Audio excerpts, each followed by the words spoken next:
여러분의 노후 준비 얼마나 되셨나요? 올바른 퇴직금 활용과 함께 재무설계 교육을 위해 찾아왔습니다. 안녕하세요, 김정은입니다. 오늘도 이분의 도움이 있어야겠죠? 박종진 전문가와 함께 할게요. 어서 오세요. 네, 안녕하세요. 재무설계사 박종진입니다. 네, 전문가님이 있어서 항상 든든한 시간 하고 있는데요. 아유, 그렇게 생각해 주시니 감사하네요. 네. 오늘 주제를 보니까 지난 시간에 배웠던 것과 연속선상에 있는 것 같아요. 저희가 지난번에는 파산의 위기에 내몰린 아이들 이야기를 해봤는데요. 오늘은 조금 더 확장해서 상속에 대해서 이야기를 들어보고자 합니다. 정확히 상속이 무엇인지에 대한 설명부터 살펴봐야겠죠? 네, 그렇게 하죠. 개인 자산이 다른 사람의 명의로 이전이 되는 경우는 크게 양도하고 증여, 상속 이렇게 세 가지로 나눠볼 수가 있어요. 양도라는 거는 가장 일반적인 케이스죠. 유상 이전이에요. 내 재산을 어떤 다른 사람의 명의로 바꿔주면서 그거에 대한 대가로 뭐 현금을 받거나 이렇게 거래를 하는 것을 말하는 거죠. 근데 증여하고 상속은 대가가 없이 무상으로 주는 것을 말해요. 그래서 양도냐 아니면 증여 상속이냐는 유상이냐 무상이냐 이렇게 기준으로 나눠보시면 되고요. 그러면 이제 그 다음 질문은 증여와 상속이 둘 다 무상 이전인데 네. 증여하고 상속이 그럼 어떻게 다르냐 이런 궁금증이 생기실 텐데요. 증여 상속은 공통점은 지금 방금 말씀드린 것처럼 무상으로 이전이 되는 것이고요. 차이점은 생전에 내가 살아 생전에 내 명의의 자산을 무상으로 이전을 해주느냐 아니면 돌아간 시점, 그러니까 사망한 시점에 내 재산을 다른 사람에게 무상으로 주느냐 그 차이로 나누시면 될 것 같아요.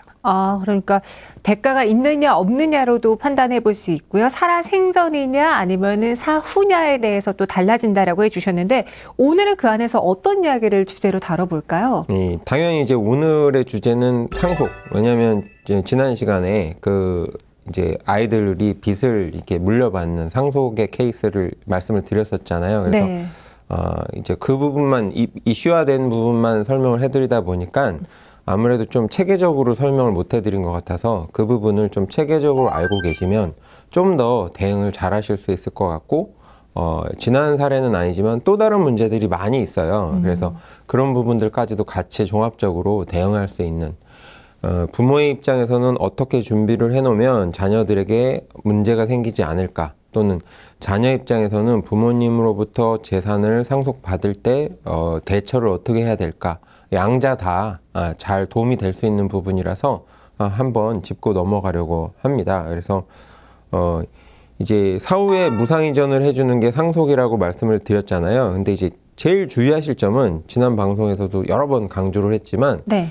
양의 자산, 그러니까 플러스 자산만 상속이 되는 것이 아니라 마이너스 자산, 부의 자산도 같이 상속이 된다. 그러니까 상속을 받는다는 얘기는 플러스 마이너스 다 받는다만 결정할 수 있지 플러스는 받고 마이너스는 안 받겠다 이런 결정은 불가능합니다. 그래서 다 받던지 아니면 받지 않던지 그래서 결정을 해야 된다는 거죠. 그래서 이 큰 원칙을 잘 알고 계셔야 될 것 같아요. 전문가님이 쉽게 설명해 주셨는데도요. 사실 저는 법률 용어라고 하면은 괜히 무섭고 어렵고 그렇더라고요. 지난번에 상속 이야기 들어봤고 파산 이야기 들어봤고 상속에 대해서도 살펴볼 텐데 사례를 통해서 조금 더 쉽게 접근해 보는 게 좋을 것 같아요. 네, 먼저 사례로 좀 가볍게 이해를 하신 다음에 그 다음에 이제 체계적으로 또 다시 구체적으로 설명을 해드리는 식으로 진행을 한번 해볼게요. 네. 이제 드라마에서 흔히 볼 수 있는 사례인데요. 이제 모 회장님께서 자식들이 있어요. 첫째 딸, 뭐 둘째 아들, 셋째 딸, 뭐 이렇게 자식들이 있어요. 네. 근데 자식들이 버릇이 없고 너무 인격적으로 보기에 부모이지만 네. 인정할 수 없는 거죠. 그렇게 되면 이제 화가 나죠. 화가 나죠. 네, 화가 나면 이제 드라마에서 어떻게 합니까? 야, 니들한테 줄 거 없어. 제3자 누구에게 피가 한 방울도 안 섞인 혈연이 아닌 사람에게 내 전 재산을 다 줘버리겠어 라고 자식들을 앞에 놓고 발언을 하시죠. 네. 자, 그러면 여기서 궁금증은 뭐냐면 과연 회장님은 정말 자기의 뜻대로 내 재산이니까 자기의 뜻대로 자녀들에게 한 푼도 안 주고 제3자에게 전 재산을 다 줄 수 있을 것인가 이게 궁금증이 생기죠. 네. 정현 씨 생각은 어때요? 가능할까요? 불가능할까요? 당연히 가능해야 되는 거 아니에요? 회장님이 정말 힘들게 모은 돈인데 회장님 돈이면 마음대로 써야죠. 네.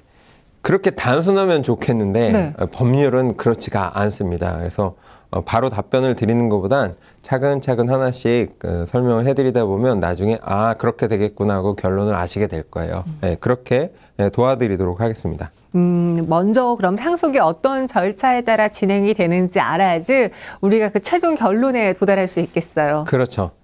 일단 상속 절차를 아실 필요가 있는데요. 이제 절차가 있어요. 법률적으로 정해져 있는 절차가. 첫째는 어쨌든 정현 씨 말씀대로 피상속인, 돌아가시는 분을 이제 우리가 피상속인이라고 법률 용어로 부릅니다. 네. 상속인하고 피상속인이 많이 혼동이 되시면 돌아가시는 분은 보통 사고나 병으로 돌아가시잖아요. 그러면 피가 나잖아요. 그러니까 피자가 있으면 돌아가신 분이구나라고 헷갈리실 때는 그렇게 기억하시는 것도 좋은 방법이에요. 어쨌든 피상속인이 이제 돌아가시게 되면 상속이 개시가 되는데 첫째는 유언상속입니다. 왜냐하면 정현 씨 말씀대로 내 재산인데 내가 힘들게 노력하고 피땀 흘려서 모은 재산이니까 그분의 의사를 최대한 존중해 주겠다고 법에서도 이렇게 정해 놓은 겁니다. 그래서 유언장이 있다면 유언장대로 집행되는 게 우선 원칙입니다. 원칙이라는 얘기는 반드시 유언장대로 되지는 않는다는 의미도 포함이 돼 있어요. 네. 근데 어쨌든 유언장의 취지를 최대한 존중을 해준다라고 보시면 됩니다. 유언장이라는 것은 또 함부로 막 쓰면 안 되고요. 법률에서 또 정해진 그 어떤 조건들이 있습니다. 그 조건들을 갖춰야 되고 종류도 여러 가지가 있어요. 한 가지가 아니라 우리는 유언장 그러면 딱 한 가지만 생각하잖아요. 근데 유언장의 종류에는 뭐 자필 유언도 있고요. 녹음 유언도 있고 비밀증서 유언, 공정증서 유언, 구수증언 유언 이렇게 5가지나 법에서 규정을 하고 있어요. 자세한 내용은 뒤에서 다시 설명을 해드릴 거고요. 네. 어쨌든 이 5가지 중에 한 가지 조건이라도 갖춰야만 그 유언장은 적법하게 인정을 받을 수가 있습니다. 만약에 최악의 경우는 유언장을 써놨는데 법적인 요건을 못 갖췄다. 그러면 이제 그 유언장은 무효가 돼버릴 수가 있다라는 점을 유념하실 필요가 있고요. 네. 이제 두 번째는 유언장을 안 써놓는 경우가 계시죠. 우리나라 문화는 아직까지는 유언장을 많이 써놓는 분이 적습니다. 왜냐하면 우리나라 문화에서는 어르신이 이제 연세가 드셨을 때 유언장을 써놓으시죠. 아랫사람이 얘기하면 뭐라고 생각하세요? 이놈의 자식 내가 아직도 건강한데 벌써 내 재산을 탔네? 네, 재산을 탔네? 뭐 이런 생각 오해하시기가 상당히 쉽거든요. 그렇다고 제3자가 유언 준비하시죠? 이런 관심도 없고 네. 제3자는 관심이 없고 관심이 있는 사람들은 대부분 친족들인데 말씀드리면 괜히 오해하실까 봐 말씀을 못 드리고 그러다 보니 어영부영 시간이 지나가고 그냥 돌아가시게 되는 경우가 많아서 유언장을 써놓지 않으시는 경우가 많아요. 그럼 이제 유언장을 써놨으면 유언장대로 집행을 하면 되는데 네. 문제는 유언장이 없다는 거죠. 그 경우에도 뭔가 재산은 분할이 돼야 되잖아요. 그래서 법에서는 또 그 부분에 대한 부분도 규정을 해놓고 있습니다. 그래서 대부분 많은 분들이 유언장을 안 써놨으면 법정 상속으로 가는 거야 이렇게 생각하시는 분들이 많은데 네. 그렇지 않아요. 왜냐하면 가정법원에서는요 기본적으로 가족의 화목을 항상 추구합니다. 대표적인 사례가 이혼 사례 같은 경우죠. 이혼 법정 같은 경우에는 협의 이혼 이렇게 신청을 하거나 법정 이혼 특히 이제 협의 이혼 같은 경우에는 둘이 협의가 잘 된 경우잖아요. 근데 이제 법정 이혼으로 가더라도 통상적으로 보면 그 부땡의 전쟁 뭐 이런 드라마 같은 거 보면 바로 소송으로 가지 않아요. 1차로는 어떤 위원들이 신구 선생님 같은 분들 나와가지고 위원들이 이렇게 아내 얘기도 들어보고 남편 얘기도 들어보고 해가지고 그런 부분이 서운했군요. 이렇게 얘기를 듣고 그래도 한 1주 이후에 좀 생각 좀 다시 정리해보고 다시 한번 얘기해보자. 이런 절차를 몇 번 밟아서 네. 부부간에 바로 법정에 쓰는 것보다는 아무리 법적으로 이제 이혼을 신청했지만 소송을 냈지만 조금 그 전에 이제 서로 합의만 되면 끝나는 거잖아요. 소송 취하하면 그만이니까. 그렇게 해서 가정의 어떤 화목이 다시 좀 회복될 수 있는 기회를 주거든요. 여기 상속에서도 마찬가지예요. 바로 법정으로 가버리면 가족들의 관계가 깨질 거 아니에요. 서로 많이 받겠다는 거 아닙니까? 우리가 법이라는 게 아주 멋있고 적법하고 칼날같이 딱 규정이 된다라고 생각하지만 어찌 보면 법이라는 것은 법정까지 갔다 상속 문제로 그 얘기는 우리 집안은 막장 집안이다 이런 뜻일 수도 있어요. 왜냐하면 서로 양보 안 하겠다 서로 협의가 합의가 안 안 되는 집안이다라는 얘기거든요. 그래서 소송을 거치고 나면 재산은 분할은 되겠지만 사실은 가족 간의 관계는 깨져버리는 경우들이 많습니다. 그래서 법원에서도 그걸 알고 있기 때문에 어차피 상속은 또 가족 간의 문제니까 협의 분할 제도라는 걸 중간에 두고 있어요. 법정 상속을 가기 전에. 협의 분할은 말 그대로 상속권이 있는 사람, 그러니까 법정 상속으로 갔을 때 상속을 받을 수 있는 권리가 있는 사람들끼리 모이는 겁니다. 가족들끼리 그냥 네. 법원 상관없이 모여서 뭐 찻집 있는 아니면 식당 같은 데 모여서 서로 편안하게 얘기를 하는 거예요.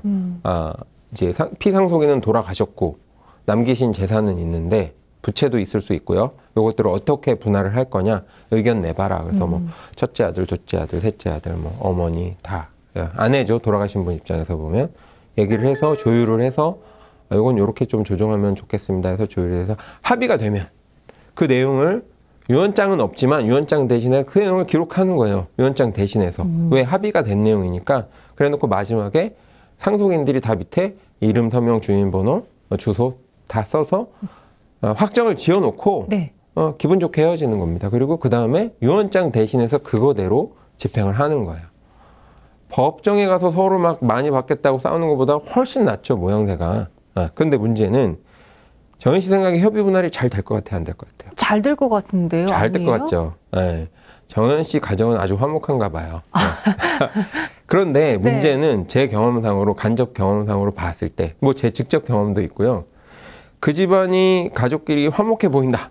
그 집안은 절대 협의 분할이 잘 될 거야라고 믿었던 집안들조차도 네.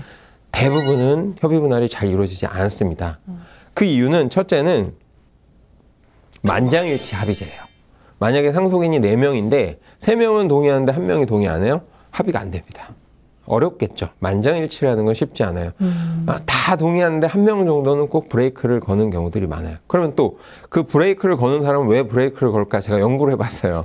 근데 보니까 피가 섞이지 않은 사람 중에 이 상속에 영향을 미치는 사람이 있더라는 거예요. 어느 집안이든. 누가 있을 것 같아요? 정현 씨 생각에. 피가 안 섞였는데요. 네. 그런 사람이 있어요? 그렇죠. 사실은 피가 안 섞이면 상속권이 없습니다. 네. 그러니까 어떻게 피가 안 섞인 사람이 영향력을 주느냐 생각할 수 있는데 물론 피가 안 섞였기 때문에 그 사람 본인은 상속권자가 아니에요. 근데 그 사람의 배우자가 상속권자인 거죠. 즉 며느리나 사위 입장에서 보면 며느리나 사위는 상속권이 없잖아요. 네. 근데 며느리의 남편은 아들이잖아요. 돌아가신 분의. 사위의 아내는 딸이잖아요. 상속권이 있죠. 협의분할 회의 간다 그러면 아침에 넥타이 매주면서 얘기하는 거죠. 너 오늘 가서 양보만 하고 와봐. 그럼 바로 이혼이야. 이렇게 압박을 주고 내보내는 거예요. 그러면 가서 큰형님이 이제 다 모였을 때, 야, 아버님 돌아가셨는데 어머님 혼자 살아 계시고 이제 아직 젊으신데 오래 사실 거 아니냐. 그리고 너희들 다 좋은 직장 갖고 있고 먹고 살만하고 집도 있잖아. 우리 다 포기하자. 형도 포기할 테니까 둘째, 셋째 니네도 포기하면 어머니한테 다 드리는 걸로 하고 어머니 노후생활비로 쓰시는 걸로 하자. 그러면 원래는 둘째, 네 알겠습니다 형님. 셋째, 네 알겠습니다 형님 하고 끝나야 깔끔하게 끝나야 정답인데 셋째가 아침에 회의 나올 때 아내가 넥타이 매주면서 뭐라 그랬어요? 너 양보만 하고 와봐. 그냥 바로 이혼이야. 그러니까 생각이 복잡해지는 거예요. 이거 형님 말이 맞긴 한데 이거 얘기했다가는 아내한테 무슨 소리를 들을까? 형님 저 잠깐만 좀 생각 좀 해봐야 되겠어요. 이렇게 되는 겁니다. 그러면 형님이 벌써 기분이 상하죠. 그 관계에서 협의 분할이 어그러지는 경우가 많다. 이게 현실적인 얘기입니다. 이게. 네. 이제 어찌됐든 그래서 이제 협의 분할이 잘 이루어지면 좋은데 협의 분할도 대부분 잘 이루어지지 못한다. 그래서 어쩔 수 없이 막장으로 가는 거죠. 법정 소송으로 가는 거예요. 법정 소송으로 가게 되면 이제 그냥 기계적으로 하는 겁니다. 기계적으로 하는 건데 순위가 있어요. 상속권도 권리가 있다고 해서 다 상속권자가 되는 게 아니라 선순위자가 있으면 후순위자는 상속권이 없는 거예요. 근데 선순위자가 먼저 사망했거나 아니면 아예 존재하지 않을 수도 있잖아요. 결혼관계나 이런 것들 때문에. 그랬을 경우에 후순위자한테 가는 거거든요. 그 순위에 따라서 차근차근 상속재산이 분할이 되게 돼 있습니다. 그 자세한 내용도 제가 좀 뒤에 차분히 설명을 해드릴게요. 근데 이제 그러면 법정 상속까지 갔으면 이제 끝난 거 아니냐 이렇게 생각을 하시는데 또 그렇지가 않아요. 또 예외가 있나요? 네, 예외가 있습니다. 그 예외조차도 법으로 또 규정을 해놓고 있어요. 원칙은 이제 유언장이 없고 그다음에 협의 분할이 안 됐으면 법정 상속으로 대부분 그 정도 수준에서 끝나지만 가정사에 얼마나 스토리가 많겠습니까? 이런 얘기 저런 얘기 아쉬운 얘기 뭐 서운한 얘기들이 많기 때문에 그런 것들을 갖고 있는 가족들 간의 재산 분할이다 보니, 그리고 또 어르신이 살아계실 때는 차마 그런 말을 못하지만 돌아가신 상태에서 재산이 왔다 갔다 하는 상황에서는 양보하는 모습보다는 아무래도 좀 더 나의 지분을 더 얻기 위한 노력들이 들어갈 수 있다라는 거죠. 그래서 뭐 유류분 제도라든지 특별수익, 기여분, 뭐 상속에 대한 아까 그 전 시간에 설명해 드렸던 포기, 한정승인 이런 복잡한 문제들이 또 발생해서 원칙에서 약간 변형되는 경우들도 있다. 이렇게 생각을 하시면 될 것 같아요. 상속 이야기를 들으면서 여러 가지 사례를 들어봤는데 드라마 보는 것 같았어요. 그리고 놀라운 건 이게 단순히 드라마에서만 나오는 게 아니라 실사회에서도 계속 나오는 사례라는 거잖아요. 그렇죠. 그래서 더 궁금해지는데요. 하나씩 자세하게 이야기를 들어볼게요. 첫 번째로 유언장을 작성해 놓은 경우라고 이야기를 하셨어요. 이 네. 경우에는 조금 더 깔끔하게 정리가 되지 않을까? 어떤 절차를 밟게 되죠? 그렇죠. 유언장이 이제 아까 말씀드렸던 예외사항들 때문에 이제 어떤 소송이 들어올 수는 있어요. 네. 유언장대로 100% 집행된다라고 말할 수는 없습니다. 그렇긴 하지만 유언장이 적법하게 일단 조건을 갖췄고 5가지 요건 중에 어떤 것이든지 한 가지만이라도 적법한 조건을 갖췄다면 일단 유언장은 유효합니다. 그래서 그걸 원칙대로 집행하는 게 원칙이에요. 그런데 만약에 그게 이제 후에 배우게 될 예외 사항하고 뭔가 충돌이 생길 수 있잖아요. 네. 그랬을 경우에는 이제 법원에서 소송이 붙게 되겠죠. 아무래도 어떤 지분적으로 더 많이 받을 수 있는 어떤 객관적인 근거를 가지고 있는 상속인이 소송을 걸겠죠. 유언장이 있다고 하더라도 네. 그게 인정이 되면 유언장대로 되지 않고 약간 조정이 되는 경우도 있습니다. 그래서 유언 상속의 경우에 중요한 포인트는 5가지 유언 양식이 있는데 이 부분은 또 내용이 길기 때문에 제가 다음 시간에 따로 한번 해드릴 거예요. 요 5가지 요건 중에 한 가지라도 적법한 요건을 갖춘 유언장이어야만 유효하다. 그리고 기본적으로는 그거대로 집행이 되지만 네. 변수는 존재한다. 그래서 100% 유언장을 써놨다고 해서 반드시 그대로 집행되는 건 아니다. 이 부분을 포인트로 잡으시면 좋을 것 같아요. 그러니까 단순히 그냥 내가 유언장 써놓고서는 막 이렇게 써놓고 이게 유언장이야 라고 말한다고 해서 다 되는 건 아닐 수도 있겠네요. 그렇죠. 법적인 절차를 또 따져봐야 될 것 같고요. 그럼 유언장을 작성해 놓지 않은 경우에는 협의를 하거나 혹은 법정 싸움으로 가거나 둘 중에 하나라고 이야기하셨잖아요. 네, 좀 엄밀하게 얘기하면 협의 분할을 먼저 기회를 주고 안 됐을 경우에 이제 법정 상속으로 가는 겁니다. 그러면은 유언장을 작성해 놓지 않은 경우 협의 분할에 대해서 먼저 살펴볼까요? 네, 이름이 아름답잖아요. 일단 협의 분할. 어떤 소송이 아니라 네. 협의, 서로 협의해서 분할 나눠 갖는다는 뜻이죠. 제가 그 가장 지향하는 바는 유언 상속입니다. 왜냐하면 협의 분할은 일단 어떤 재산을 형성한 분이 없는 상태에서 협의이기 때문에 쉽게 이루어질 수 없으니까 유언장으로 틀을 갖춰주는 게 가장 좋다라고 생각은 하지만 네. 우리나라의 문화상 유언장을 안 써놓고 돌아가시는 분들이 뭐 한 80~90% 되는 상황에서 사실은 현실적으로 우리들이 아름답게 적용할 수 있는 방법은 또 협의 분할이라는 생각이 있어요. 근데 아까 설명해 드렸다시피 이게 재산이 관련된 그리고 무상 이전이잖아요. 무상 이전이다 보니 이 순간의 어떤 지분의 배분에 따라서 내가 앞으로의 삶에 경제적으로 크게 영향을 또 받게 되는 건 또 사실이니까 네. 그 부분 때문에 협의가 잘 이루어지지 않는 경우들이 많다. 그래서 이땐 좀 지혜가 필요할 것 같습니다. 뭔가 좀 가장 이득을 보는 사람, 어찌 보면 법정 상속으로 갔을 때 가장 이득을 볼 수 있는 사람이 자신의 지분을 내어놓으면서 협의 분할을 유도한다면 그래도 좀 다른 사람들이 받아들일 수 있는 가능성이 좀 높아지지 않을까. 저는 실무적으로 봤을 때 그렇게 보통 그 재무 설계할 때 조언을 해드리거든요. 네. 자기 건 챙기면서 남한테 양보하라 그러면 어느 누구도 받아들일 사람이 없습니다. 그래서 그런 좀 지혜가 필요하고 그냥 단순히 기계적인 어떤 숫자적인 접근보다는 가족들이라는 건 사실 인생사를 같이 살아왔잖아요. 그러면 서로 어려운 일, 힘든 일, 누군가 특별하게 좀 부모로부터 배려를 받은 일, 누군가는 조금 상대적으로 배려를 못 받은 일 이런 걸 다 알고 있지 않습니까? 네. 그런 것들을 고려해서 좀 배려를 많이 받았던 사람은 내가 이미 나는 많이 부모님한테 이미 살아생전에 혜택을 많이 받았으니 난 좀 덜 받겠습니다. 나는 조금 아쉽습니다라고 얘기했을 때 다른 형제들이 그래 너는 좀 혜택을 못 받은 것 같다. 뭐 나머지 형제는 공부를 잘해서 다 미국에 유학 보내줬는데 이 아들은 만약에 공부를 못해서 못 갔어요. 근데 네. 아무 혜택을 못 받았어. 그랬을 때 너는 그 혜택을 못 받았으니까 사업 자금이라도 해라. 너는 일단 우리가 유학 자금으로 썼던 금액만큼은 너를 먼저 주고 나머지 가지고 생각하자든지 뭐 이런 어떤 배려들이 좀 가족들 간에 이루어진다면 불가능한 것만은 아니다. 좀 어렵긴 하지만 가능할 수도 있다라는 신랄의 희망을 저는 좀 가지고 있거든요. 그래서 그런 어떤 인간적인 접근이 필요하다. 협의 분할은 그렇게 말씀드리고 싶어요. 저는 둘째거든요. 그래서 항상 첫째인 언니가 용돈을 더 많이 받아갔는데 나중엔 언니가 저한테 배려를 양보를 해야겠습니다. 네. 그럼 협의 분할 다음으로는 이제 법정 상속이라는 단계가 있다라고 하셨죠. 네, 그렇죠. 이제 유언장이 없는데 협의 분할도 이루어지지 않았다. 그러면 이제 어쩔 수가 없잖아요. 네. 좋은 방법은 아니지만 어쩔 수 없이 재산을 분할을 해야 되고 그다음에 재산이 분할돼야 또 국가 경제 활동이 계속 이어지는 거니까요. 어쩔 수 없이 법정 상속으로 가게 됩니다. 법정 상속에서는 당연히 가장 원칙이 이제 그 법에서 정해놓은 순위가 있고요. 그 순위에 따라서 기계적으로 그냥 분할이 되는 겁니다. 통상적으로는 같은 순위자의 경우에는 n분의 1이 되는 거예요. 동일하게. 예전에는 상속법 자체에서도 우리나라 유교 문화의 어떤 그런 전통들이 녹아 있어서 뭐 장자는 조금 더 준다 이런 게 있었어요. 법정 상속에서조차도. 근데 지금은 그런 거 전혀 없고요. 네. 그냥 n분의 1입니다. n분의 1. n분의 1이고 다만 좀 배려를 받는 건 배우자만.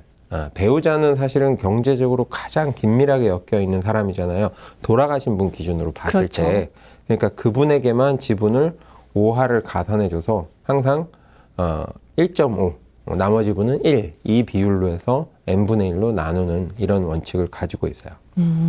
이렇게 법정 상속으로 또 가는 경우도 이야기를 들어봤는데요. 전체적인 상속 절차를 들었을 때 법정 소송으로 가는 경우가 좀 많은 편인가요?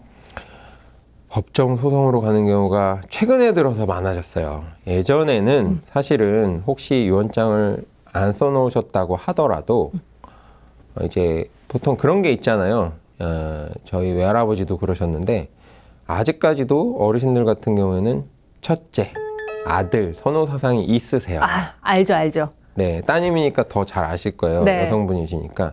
그러다 보니까 생전에도 어떤 아들에게 먼저 사전 증여도 많이 해주세요.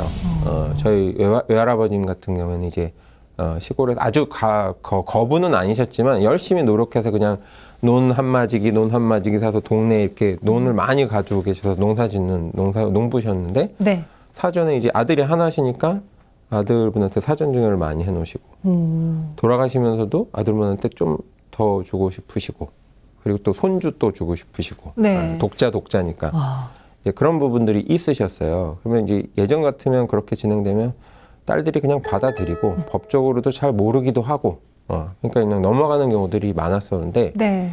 요즘 트렌드는 아니죠. 아예 못 넘어가죠. 요즘 트렌드는 일단은 여성분들도 배움이 많으시잖아요. 대학 진학률이 높아졌고 그다음에 알고 계신 것도 많고 사회생활도 많이 하시다 보니까 일단 정보도 많으시고 생각적으로도 남녀 평등 사상에 대한 부분들이 많으시기 때문에 그냥 물러서지 않는 경우들이 많으세요. 또는 꼭 성적인 부분이 아니더라도 첫째와 둘째 뭐 이런 관계들도 있잖아요. 똑같이 아들이라도 차남, 장남 뭐 이런 부분들 때문에 네. 장남에게 혜택이 많이 주어졌을 때 차남이 평생 약간 마음의 상처로 살았는데 마지막까지 그러면 좀 이게 서운하죠. 폭발하는 거죠. 그래서 그런 부분들 때문에 소송까지 가는 경우들이 많다라고 보시면 되겠습니다.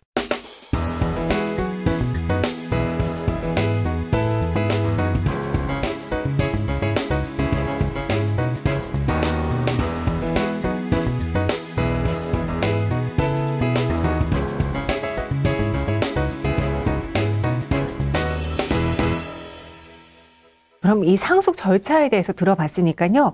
법정 상속의 경우에는 상속 순위가 어떻게 되는지 또 지분은 어떻게 나누어지는지에 대해서도 알아볼게요. 예, 아마 제가 상속 관련된 강의를 하면 가장 많은 질문이 이거예요.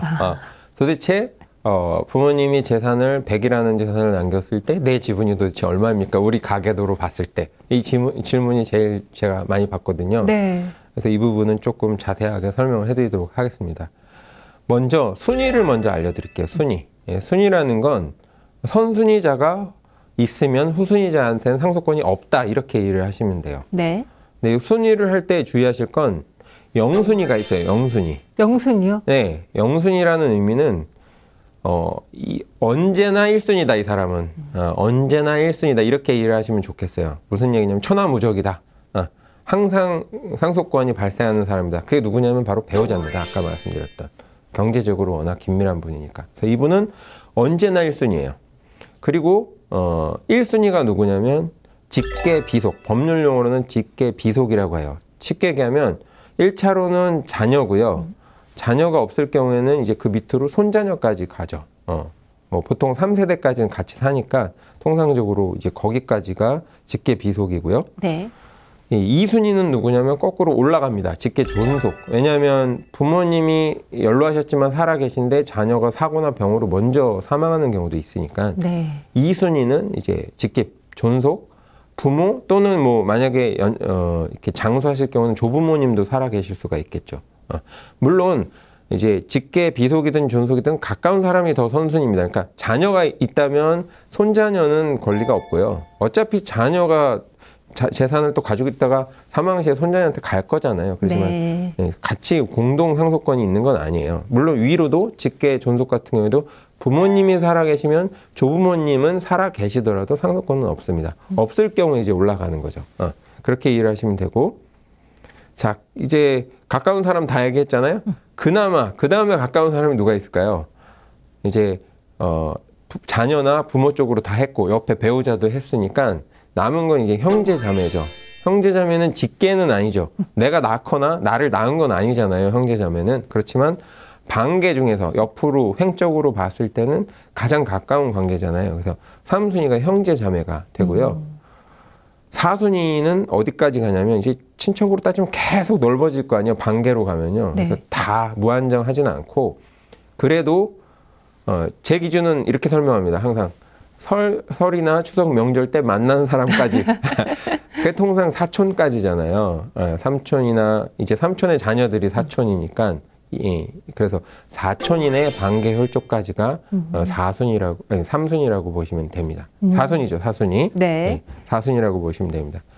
근데 이제 이렇게 해놓고 나면 이제 헷갈리는 게 뭐냐면 아주 디테일하게 들어가면 이제 어려워져요. 이렇게 하면 쉽지만 네. 예를 들면 배우자다라고 했을 때 법적으로 이제 혼인 신고를 한 배우자도 있지만 사실혼 배우자도 있잖아요. 요즘은 형태가 다양해졌으니까요. 그렇죠. 네. 그러면 정현 씨 생각에는 사실혼 배우자도 이제 혼인 신고는 아직 안 했어요. 사실혼이니까 상속권이 있을까요, 없을까요?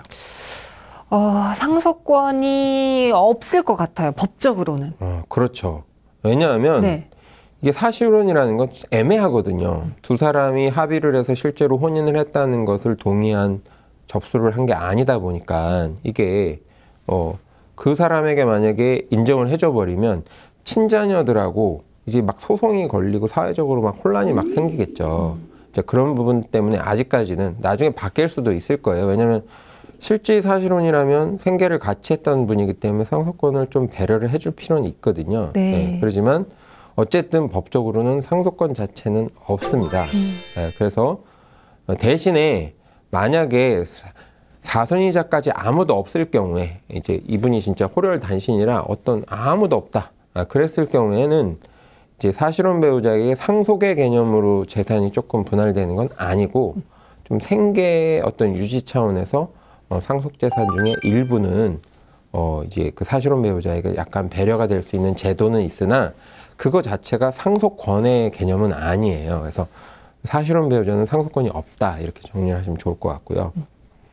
1순위로 넘어가면 또 어떤 문제가 생길 수 있냐면 태아의 문제가 있을 수 있어요. 태아요? 네, 아버지가 계시고 어머니가 임신을 한 상태인데 아버지가 돌아가셨어요. 그 경우에 태아는 상속권이 있을까요, 없을까요? 있을 것 같아요. 대답을 보니 고민의 깊이가 느껴집니다. 네. 아니, 태아도 자녀니까 상속권이 있어야 될 것 같죠, 그죠? 생명이잖아요. 그렇죠. 근데 문제는 상속이라는 게 결국에는 금융재산이든 아니면 그 부동산이든 명의가 넘어가야 되잖아요.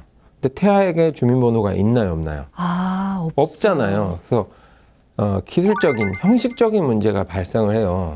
그 다음에 또 한 가지 변수는 태아라는 건 예정대로 잘 출산을 할 수도 있지만 문제가 생겨서 도중에 죽을 수도 있잖아요. 출산 과정이든 아니면 산모가 이제 뱃속에서 양육한 있는 과정에서 문제가 생길 수도 있고 유산이 될 수도 있고 하기 때문에 네. 이게 상속을 했다가 나중에 태어나지 않으면 또 혼란이 생기겠죠. 그래서 태아의 경우에는 태아인 상태로는 상속권이 집행되지 않습니다. 대신에 태아가 출산하게 되면 그때 가서 상속권이 발현이 되게 돼 있어요.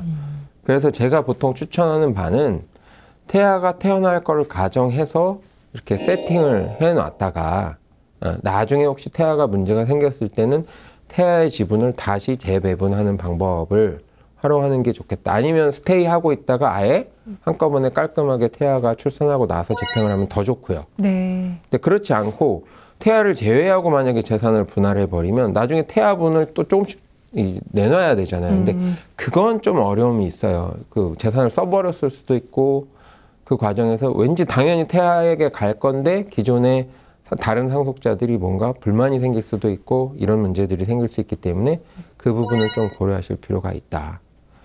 여기서 좀 더 나아가면요. 깊이 들어가면 사실 한두 것도 없는데 네. 이런 문제가 생길 수 있어요. 배우자가 이제 이것도 막장 드라마 같은 얘기인데 네. 배우자가 이제 원하지 않는 결혼을 했어요. 재벌가에 이제 딱 결혼을 해가지고 정략 결혼을 했어요. 그렇죠. 남편과 사랑도 없어요. 남편은 신혼 첫날부터 다른 여자랑 잠자고 오고 막 그러면 엄청 열받겠죠. 네. 그런 상황에서 남편이 시아버지 시어머니랑 같이 헬기를 타고 가다가 헬기가 추락해서 사망했어요. 네. 자, 이 산모 입장에서는 태아가 있긴 있는데 지금 태아가 출산이 되는 게 좋을까요? 출산이 되지 않는 게 좋을까요?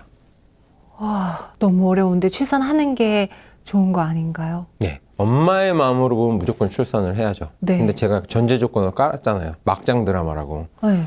엄마 입장에서 재산만 만약에 욕심을 낸다 그러면 사실은 태아가 태어나지 않는 게 좋겠죠. 왜냐하면 잘 생각해 보세요. 태아가 태어나면 엄마하고 그 다음에 태어난 아이하고 1.5 대 1의 비율로 재산이 분할이 되겠죠. 그리고 이 아이는 어찌됐든 법적으로 그 남편의 가문 성씨를 갖고 있잖아요. 네. 그러면 계속 앞으로도 그 남편과 시부모님은 돌아가셨지만 그 친족들은 있을 거 아니에요. 그 사람들이 계속 엮이겠죠. 그 사람들하고 앞으로도. 이 아이가 있는 한은. 재산도 분할을 해야 되지만 앞으로도 계속 재산에 대해서 컨트롤하려고 하고 막 복잡한 문제들이 생길 거예요. 귀찮아질 겁니다. 근데 만약에 태아가 없으면 배우자 단독 상속이잖아요. 그러면 김씨 가문 재물이 송씨 가문으로 바뀌어버릴 수도 있습니다.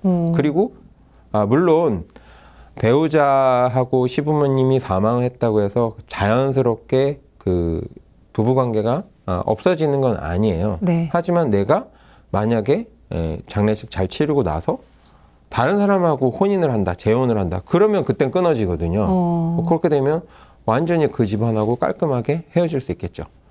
이게 정상적이라는 얘기는 아닙니다. 오해하지 마시고. 막장이죠. 이제 끝장까지 갔을 때 어떤 법률적인 부분을 한번 생각해 보자는 의도로 말씀을 드리는 거니까 이제 그렇게 됐을 때 이 아내는 이런 생각을 할 수 있어요. 태아를 일부러 유산시키겠다. 그러면 아이를 유산시킬 수 있겠죠. 네. 뭐 언덕에서 구르든지 아니면 몰래 유산을 하든지. 끔찍하네요. 이제 그랬을 경우에 태아가 생명을 잃게 되잖아요. 네. 그러면 이 법률적인 법정상속 제도 때문에 아이가 죽게 되는 거잖아요. 네. 그래서 그런 부분을 막기 위해서 상속 결격 사유라는 것을 두고 있어요. 무슨 얘기냐면 내가 뭔가 상속에서 유리한 어떤 지분을 받기 위해서 다른 상속인을 가해하거나 이랬을 때는 상속을 받을 수 없게 만들어 버리는 거예요. 그래서 만약에 그 배우자가 아까 말씀드렸던 이유 때문에 태아를 일부러 자연스럽게 유산된 건 어쩔 수 없습니다. 그건 이제 따지게 되겠죠. 그 부분이 자연스러운 유산이었는지 아니면 엄마가 일부러 한 것인지에 대해서는 법원에서 이제 여러 가지 의료진들의 의견들 포함해서 이제 소송이 붙는다면 확인을 하겠지만 네. 일부러 그랬다면 상속을 받을 수 없게 됩니다. 그 엄마는 이런 제도들도 있다. 참고로 알아놓으시고. 그 다음에 만약에 이제 이럴 수가 있죠. 자녀가 결혼을 해서 손자녀를 낳았어요. 근데 부모님이 아직 살아계신데 네. 자녀가 먼저 죽을 수가 있죠. 그렇죠. 질병이나 사고로. 손자녀는 낳아놓고. 그러면 이제 만약에 3남매를 두고 있었다 부모님이. 그러면 3분의 1씩 배우자는 죽었고 만약에 먼저 사망하셨고 3자녀만 있었다면 돌아가신 재산 3분의 1씩이 가야 맞잖아요. 네. 근데 첫째인데 죽었어요. 손자녀는 낳아놨지만. 그랬을 경우에 이 원래 첫째의 몫이었던 3분의 1은 어떻게 될까요? 손자녀에게 가지 않을까요? 손자녀에게 가는 게 맞겠죠. 네. 왜냐하면 만약에 사망하지 않았다면 3분의 1씩 가서 첫째가 3분의 1을 나름대로 운영을 하다가 네. 이제 사망 시에 손자녀에게 또 상속이 되는 거잖아요. 남아있는 자산이. 이게 원래 흐름이기 때문에 그 흐름을 인정하는 쪽으로 법률이 되어 있습니다. 그래서 이걸 대습상속이라고 얘기해요. 대습상속이라고 하면 원래의 상속권자가 상속을 받지 못하는 경우, 먼저 조기 사망을 했기 때문에 그런 경우에 그 다음 상속을 받을 사람에게 미리 주는 그 상속 지분을 주는 그런 제도를 말해요. 근데 이 대습상속은 아까 말씀드렸던 영순위에서 사순위까지 모두에게 적용되는 건 아니고요. 1순위자인 직계 비속하고 그 다음에 그 형제자매의 경우에 해당된다라고 보시면 됩니다. 그렇게 일을 하시면 돼요.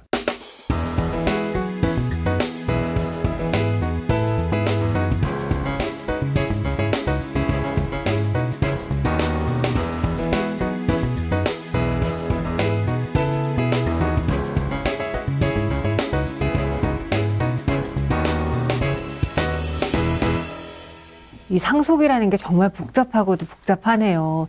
제가 이제 상식선에서 대답을 했을 때 틀린 경우도 많았고요. 네. 또 해당되는 경우도 많았고, 이래서 알아야 된다, 전문가님의 도움이 필요하다라는 생각이 들었는데, 이 가족 간의 사망 순서에 따라서 또 상속 재산의 배분이 완전히 달라지는 경우도 있다고 들었거든요.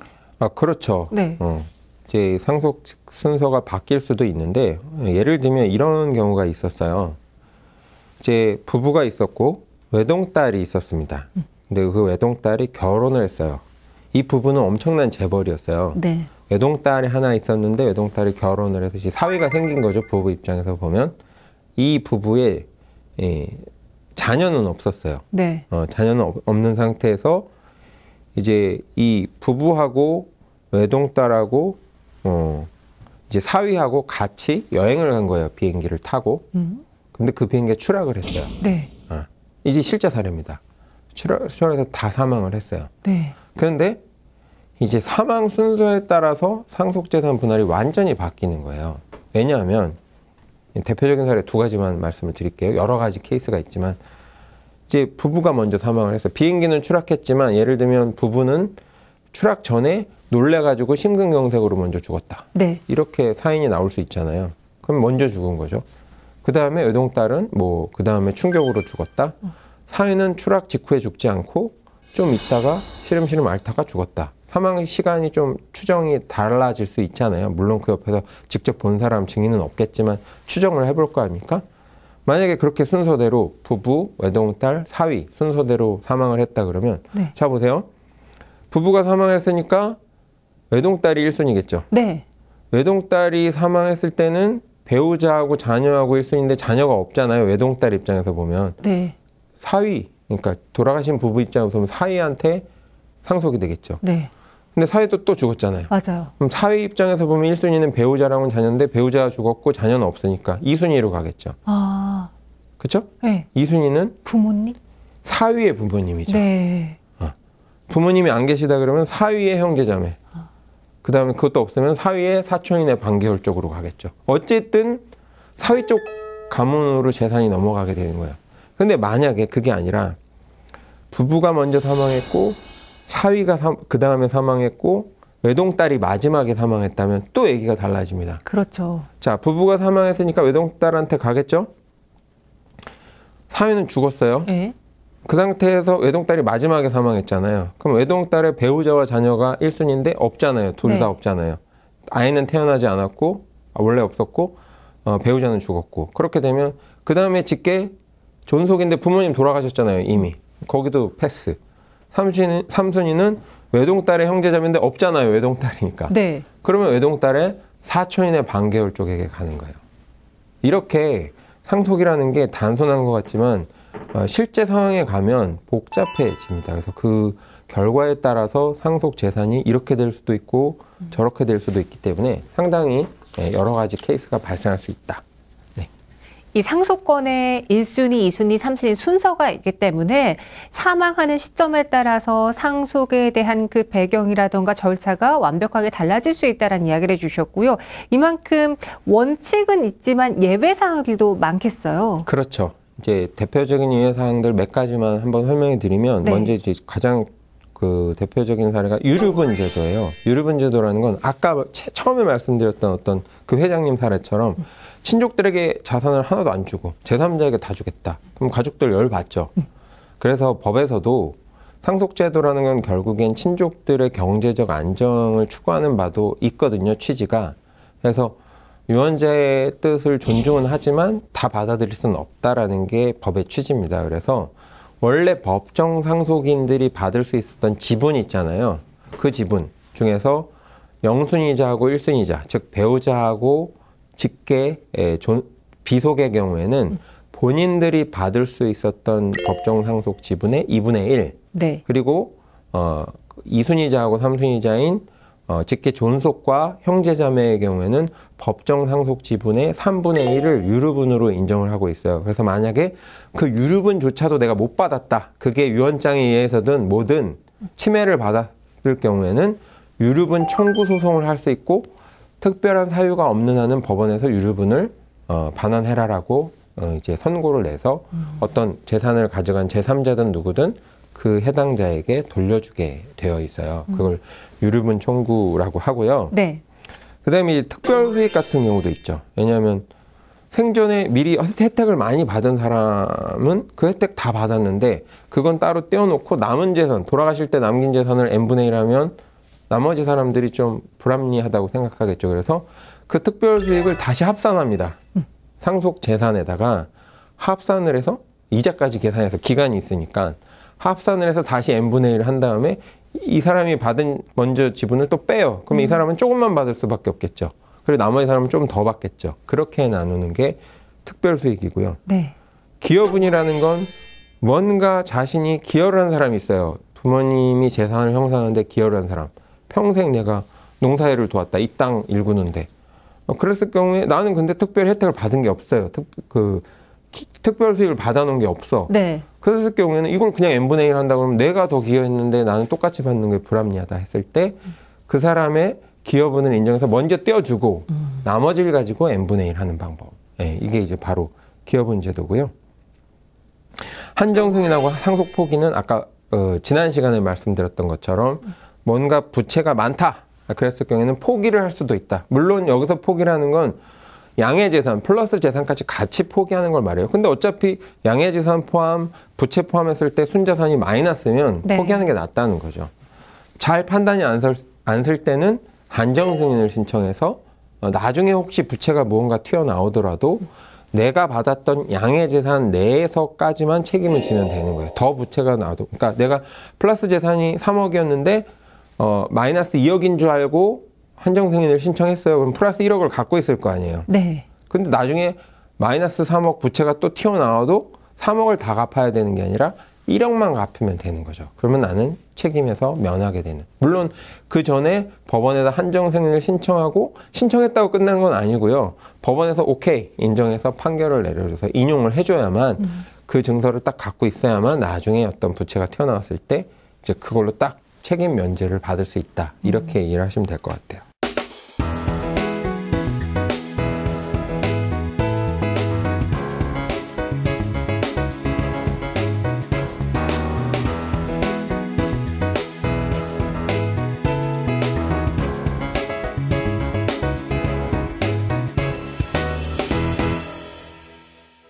네, 이렇게 복잡한 상속에 대해서 설명을 해드렸는데요. 사실 저는 제일 궁금한 건 우리 전문가님의 조언이에요.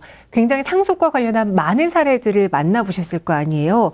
그때 고려해야 될 가장 주안점, 중요한 점은 무엇일까요? 네, 제가 항상 빼놓지 않고 하는 말이 있는데요. 네.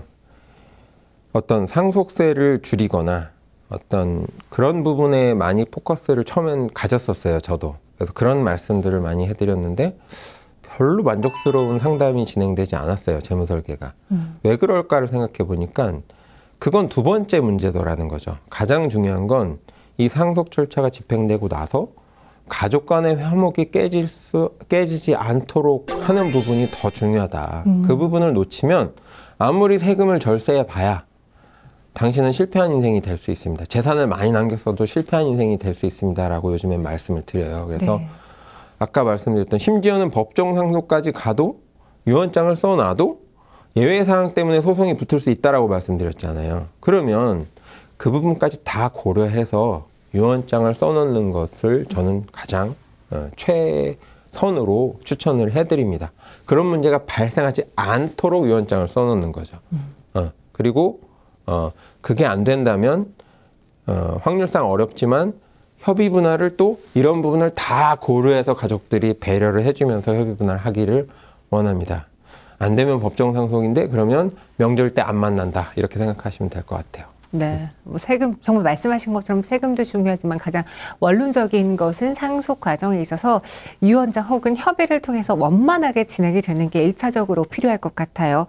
그리고 자녀들과 관계를 좀 좋게 할 수 있는 방법에 대해서 듣고 싶은데 노후를 사실 자녀분들이 책임져 주는 건 아니지만 이 관계에서의 좋은 가정을 꾸리기 위해서는 서로 어느 정도 합의가 돼야 되는 것도 있어 보이거든요. 그렇죠. 이제 이런 분들이 또 있으세요. 반대로 물려줄 재산이 별로 없으신 분들도 있으시거든요. 그런 분들 같은 경우에 사실 좀 찬밥 대우를 받으실 수도 있어요. 솔직하게 말씀드리면 네. 이제 자녀한테 얹혀 살고 있는 거잖아요. 물론 어렸을 때 자녀들 또 케어를 해줬기 때문에 당연히 모셔야 된다라는 그런 사상도 있을 수 있지만 생각도 있을 수 있지만 요즘 분위기는 또 살짝 그런 데서 벗어나는 경우들이 있으니까 그럴 때 제가 이제 지혜를 드리는 게 어디 물가에 가시든 아니면 수석집에 가서 큰 돌을 하나 사오셔라.